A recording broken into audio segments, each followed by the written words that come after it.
तीर्थंकर प्रभु आदिनाथ मुनिनाथ, आदि व्याधि अगमग मिटे तुम पद में मम मात। चरण शरण है आपके तारण तरण जियाय, भव दधि तट तट ले चलो करुणा कर जिन राज। बोली मंडी भामोरा के अतिशयकारी बड़े बाबा आदिम तीर्थंकर आदिनाथ भगवान की, मूल नाइट 1008 श्री चंदा प्रभु भगवान की, परम उपकारी संत शिरोमणि आचार्य गुरुवर विद्यासागर जी महामुनि राज की, परम पूज्य मुनि श्री 108 दुर्लभ सागर जी महाराज की, पूज्य मुनि श्री 108 निरंजन सागर जी महाराज की। बोलिए परम पूज्य मुनि श्री 108 संधान सागर जी महाराज की। नमोस्तु महर्ष।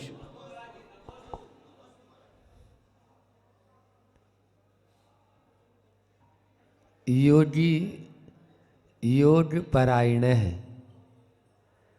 जब अपने शरीर को भी वह कुछ नहीं समझता और अपनी आत्मा में ही वह लीन हो जाता है, तब साधक की स्थिति बहुत उच्च स्तर की होती है।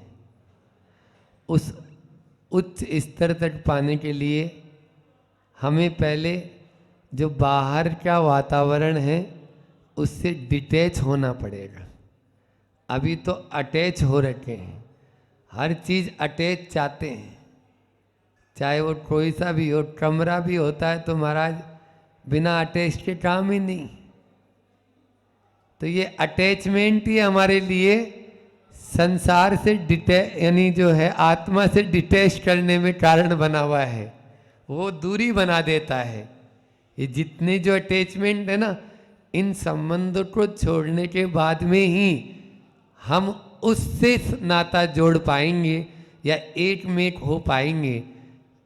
उदाहरण कई बार मैं देता हूँ कि दिया हूँ, डब्बे में जब तक वो शक्कर है, आटा है और घी है, तो वो अभी जो है ना सही का वाक्य में वो अटैचमेंट नहीं है, सब अलग अलग हुए हुए हैं। अगर वास्तव में एक में एक होना है, उस आत्मा के साथ नाता जोड़ना है, तो तीनों को मिलाओ और कढ़ाई पे चढ़ा दो, तब आएगा आनंद। बाजू वाला भी आके पूछेगा आज तो क्या बात है, हलवा बनाए क्या। उस आत्मा का आनंद तभी आ पाता है, नहीं तो नहीं आ पाता है। आज कल इस कारिका की अपन ने चर्चा की, योगी योग परायण है की। आज की कारिका बहुत महत्वपूर्ण है और ये 43 नंबर की कारिका धीरे धीरे सने सने हम समापन की ओर जा रहे हैं। पूर्ण होने को है यह इष्टोपदेश जो विगत लगभग 40-42 दिनों से चल रहा है अपने मध्य, और अपन उसके एक एक कारिका के माध्यम से अपने जीवन में आमूलचूल परिवर्तन लाने की एक चेष्टा बना रहे हैं कि इसी के माध्यम से हमारा कल्याण हो सकता है। आज की कारिका जो है वो संसारी प्राणियों और मुमुक्षुओं की सोच को दर्शाने वाली कारिका है कि कौन क्या चाहता है, और वह चाहता है उसको जब मिल जाता है तो उसी में ही मस्त हो जाता है। वह सोच कैसी सोच है, आ जाओ आचार्य पूज्यपाद स्वामी के चरणों में। वे स्वयं बता रहे हैं कि संसारी प्राणी की सोच या मुमुक्षु की सोच कैसी है। यो यत्र निवसन्नास्ते सतत्र कुरुते रतिम, यो यत्र रमते तस्मा दन्यत्र स न गच्छति, अन्यत्र स न गच्छति। अन्यत्र वह कहीं जाता ही नहीं है। जो जहाँ पर बहुत सरल अर्थ है, मतलब हिंदी भाषा जैसे शब्द हैं कि जो जहाँ रहता है वह वहीं पर रमने लग जाता है, नाली के कीड़े को नाली में ही आनंद आता है। विष्टा के कीड़े को विष्टा में ही आनंद आता है। ये हम देखते हैं, पंचेंद्रियों के विषयों में जो उलझे हैं उन्हें वही आनंद आ रहा है, और जो मजे में यहाँ बैठे हैं आपके सामने उनको उसी में आनंद आ रहा है। महाराज बहुत ठंड पड़ती है, आप कैसे सहन करते हो? ये आप लोग रो रहे हैं, हम लोग नहीं। हम उसको भी हंसकर आराम से अच्छे से आनंद से महसूस कर रहे हैं, और उसी में मानते हैं जितनी पड़ेगी ठंड उतने ही कर्म हमारे और जरेंगे, पुंज के पुंज चले जा रहे हैं। हमारे महाराज जी देखो सुबह सुबह ही बिल्कुल आवश्यक के लिए बाहर जब जाते हैं अपनी निर्वृत्त होने के लिए, तो हम बोलते भी हैं मत जाओ जल्दी इतनी। बोले नहीं, यही तो मौका है, हम क्यों लगाएंगे चोटा? तभी तो आप लोग तो घर में चोटा लगाते हो, हम इसी में चोटा लगाते हैं। हाँ, बॉल को बाउंड्री के पास भेजना है, ये सब होता है। तब कर्मों की निर्जा की ओर जिसकी दृष्टि होती है वो कैश लोश करते हैं, तो आप सीसी करते हो, हम नहीं। हाँ, तो ये सीसी कौन करता है यार? रोने ही लग जाते हैं कुछ लोग। तो आपको लग रहा है ये क्यों? क्योंकि आप जिसमें हैं उसी में आनंद मनाते हो। इसी प्रकार यो आप दोनों में जोड़ सकते हो। यो यत्र निवसन्नाथ ते स तत्र कुरुते रतिम। नई नई घर में बहू आती है ना, तो 2-4 दिन तो उसका भी मन नहीं लगता है, फिर बाद में देखती अब तो यहीं रहना है। यो यत्र निवसन्नाथ स तत्र कुरुते रतिम। गाय भैंस तक होता है। जानवर को जब हम लोग पहले जब गृहस्थावस्था में रहते थे तो गाय पालते थे, भैंस पालते थे, गांव से लेके आ गए अपन, मान लीजिए रह रहे हैं शहर में, 2-4 दिन तो उसको इधर उधर ही, वो उसका मन ही नहीं लगेगा, कोई चीज़ खाने पीने में भी नहीं जाएगा। क्यों? क्योंकि वो वहाँ पर अपने गांव में रहती थी, अच्छा चढ़ती थी, खाती पीती थी। अब आपने लाके शहर में यहाँ पे बांध दिया उसको। इस प्रकार से होता है। लेकिन 2-3-4 दिन के बाद में वही, अरे यहीं रहना है, इसी में ही आनंद मनाना है, ये होता है। इसी के माध्यम से हम अपने कर्मों की निर्जरा करने वाले आचार्य श्री जी बहुत अच्छा उदाहरण देते हैं। जब इष्टोपदेश पे वो प्रवचन किए तब ये उदाहरण दिया कि कोई भारतीय व्यक्ति है और वो विदेश चला गया है ना, विदेश गया है कोई काम से। वैसे घूमने भी चले जाते हैं लोग। नरेंद्र प्रकाश जी हुए, पंडित नरेंद्र प्रकाश जी, फिरोजाबाद। उन्होंने अमेरिका गए वो, और आके एक बहुत अच्छा लेख लिखा, मेरी अमेरिका यात्रा। और फिर बोला कि कोई भी व्यक्ति ये न सोचे कि मुझे विदेश जाने का जुनून चढ़ा हुआ है बच्चों में, सब में, एक बार तो विदेश घूम के आएंगे ही, एक बार फॉरेन रिटर्नर हो जाएं। हर व्यक्ति ये चाहता है। उसमें उन्होंने लिखा कि कभी कोई व्यक्ति को विदेश नहीं जाना चाहिए। वहीं पर आचार्य भगवंत भी इस उदाहरण को वहीं से लेके और बताया कि देखो वो व्यक्ति यहाँ भारतवासी था, विदेश घूमने गया। जब वो घूम कर वापस आया तो जैसे आप लोग पूछते हैं क्यों, कैसा लगा वहाँ पर, कैसा हुआ, तो वो बीच बीच में अपनी बात बोलते बोलते ये जरूर बोलेगा, मुझे यहाँ की याद बहुत आती रही, यहाँ की हर चीज़ मुझे याद आती रही। शुद्धोपयोगी भी इसी तरह का होता है। वो भारत में शुद्धोपयोगी, जैसे भारतवासी है वो शुद्धोपयोगी है, वो विदेश के शुभ उपयोग में चला गया है, तो उसको वहाँ पर चैन नहीं पड़ती, बेचैन जैसा रहता है। बार बार उसका मन यही करता है कब अपने देश लौटूंगा, कब मैं अपने वापस घर लौटूंगा, अपने निज घर में आऊँगा तभी मुझे चैन पड़ेगी। तो जैसे वो विदेशी होता है, आप देख लो, वो यहाँ भारत में आता है तब उसको बहुत सुकून लगता है, अपने बाल बच्चों के पास में रहता है, अपनी माँ के पास में रहता है, तब उसको लगता है कि कहाँ मैं इस पैसे के पीछे वहाँ चला गया था, यहाँ जो सुकून मिल रहा है वो और कहीं नहीं। शुद्ध उपयोग में भी वैसा ही सुकून है। वैसा ही यानी जो है ना आनंद है, जैसा भारत में आनंद वो मना रहा है। ये गुरु जी का उदाहरण बहुत ही सुंदर उदाहरण है। लेकिन हम हैं कि जो विषयों में आनंद मानते हैं तो विषयों में ही आनंद मनाने लग जाते हैं, उसी में रमने लग जाते हैं। एक बार आगरा में कुंतु सागर जी के एक शिष्य थे पद्मनंदी जी, वे आए हुए थे। तो पंडित रतनलाल जी बेनाड़ा रात में उनकी वैयावर्ती करने गए। ठंड तो पड़ती ही है, कल भी बताया था उत्तर प्रदेश में और ज़्यादा ठंड, तो भयंकर ठंड थी रात्रि में। और वो जो पद्मनंदी जी जो महाराज थे पूर्व अवस्था में करोड़पति थे। करोड़पति घर को छोड़ छाड़ के और वैराग्य उमड़ा और दीक्षा ले ली। अब वो रात्रि में कमरे में बिल्कुल हिल रहे हैं। पंडित जी बेनाड़ा जी पाँव दबा रहे हैं, उनके वैयावर्ती कर रहे हैं, और एकदम से हंसी आती है, क्योंकि वो जानते थे कि ये करोड़पति थे पहले। तो उन्होंने स्लेट थी, स्लेट पे लिख के पूछा क्यों हंस रहे हो? तो पंडित जी ने कहा, कहाँ इतने सब वैभव को छोड़कर और आप ऐसे ऐसे फालतू ये हाथ पांव को हिला रहे हो, वहाँ पर कहाँ आनंद में रहते?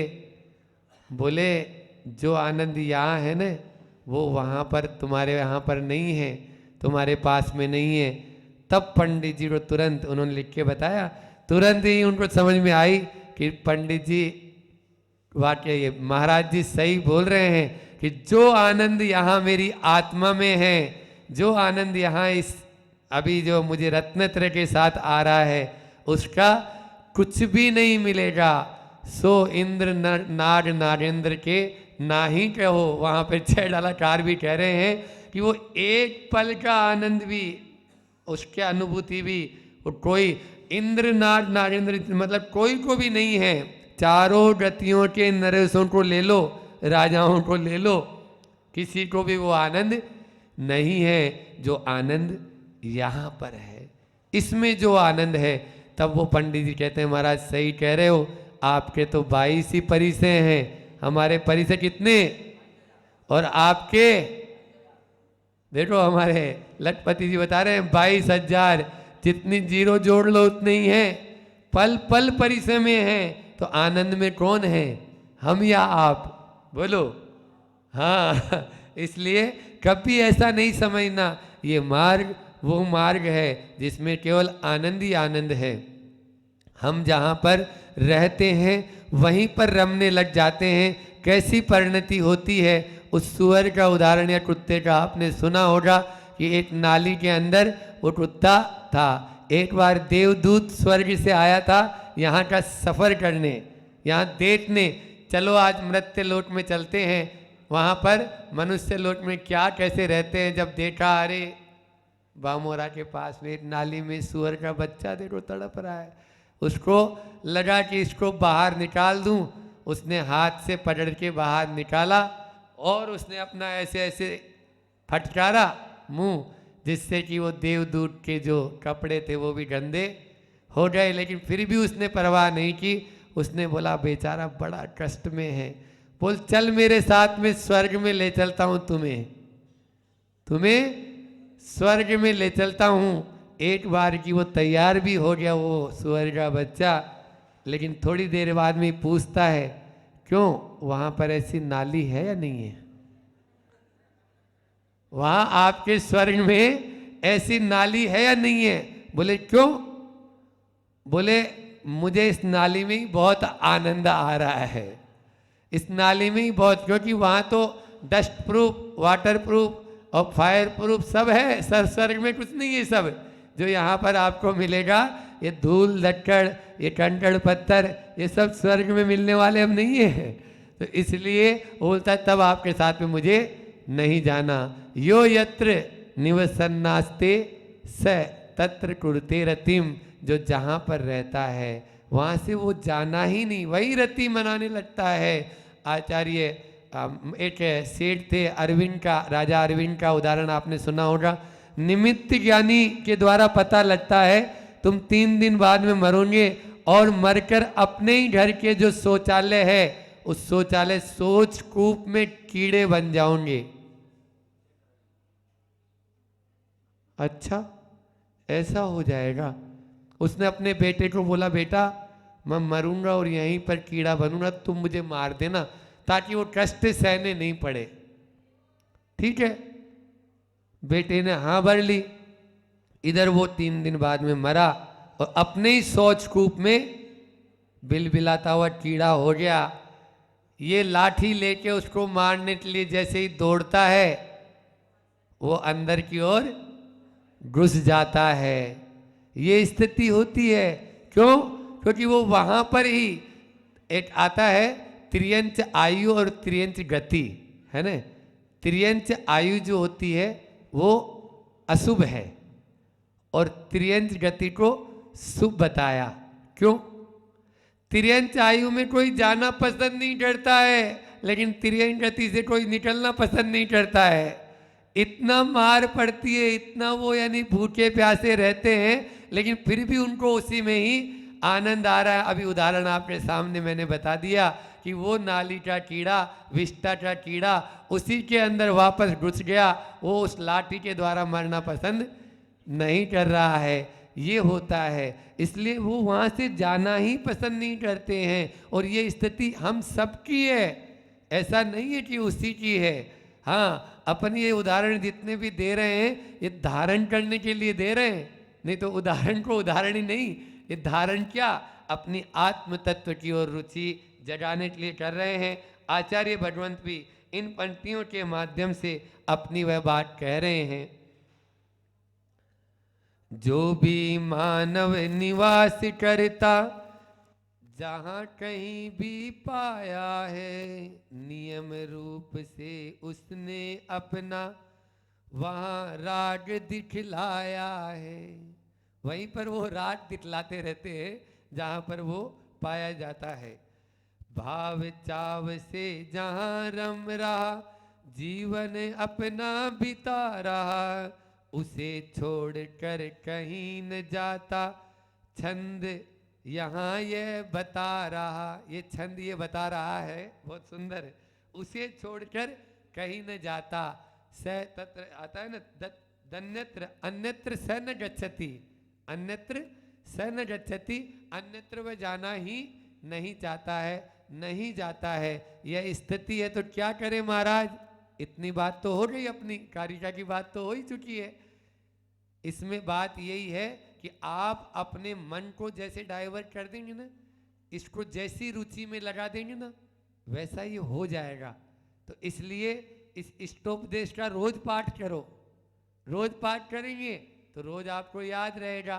भाई खुद आचार्य पूज्यपाद बोल रहे हैं कि जिसमें जिसकी रुचि हो गई है, जायते श्रद्धा, रुचि जायते श्रद्धा, वहीं पर वो श्रद्धा जहाँ पर हो जाएगी वहीं पर उसकी रुचि बढ़ती हुई चली जाएगी। इसलिए आप अपने आप को देखो, पहले चाय आई ना, समय तो हो रहा है, चाय आई थी, उस समय कोई इसको छूना पसंद नहीं करता था। पीने की बात तो बहुत दूर की है। सुन रहे हो नहीं सुन रहे हो बामोरा वालों?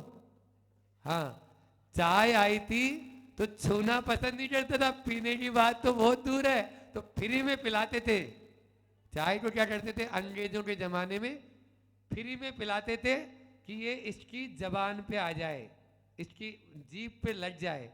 और जब जीभ पे लग गई, अब मुनि महाराज भी बोलते ना, महाराज रहने दो, अभी 3-4 डिग्री टेम्परेचर होता है तब वही हमारा साथ देती है, आप नहीं।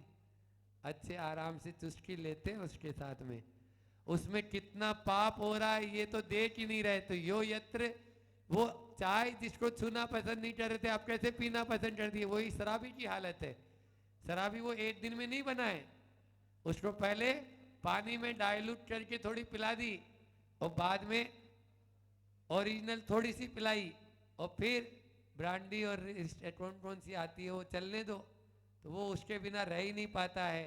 जैसे आप लोग चाय के बिना नहीं रह रहे, वो भी व्यसन है, उसको आप हे मानो। जो चाय पी रहा है वो शुद्ध पाप कमा रहा है, शुद्ध पाप। बोलो महाराज पाप भी शुद्ध होता है क्या? हाँ, शुद्ध पाप है। इसलिए जो पी रहा हो छोड़ दो, उसी में भला है, अन्यथा कुछ नहीं। इसलिए मन को वो खुराक दे दो जो चीज उसको अच्छे रास्ते में लगा दे, तो फिर वो वही रमने लग जाए। फिर आपको बोलने की जरूरत नहीं है, फिर तो वो अपना आप ही उस ओर चला जाएगा, इतना ही रखते हैं। बोले अहिंसा परमो धर्म की। आचार्य गुरु और विद्यासागर जी महामुनि राज की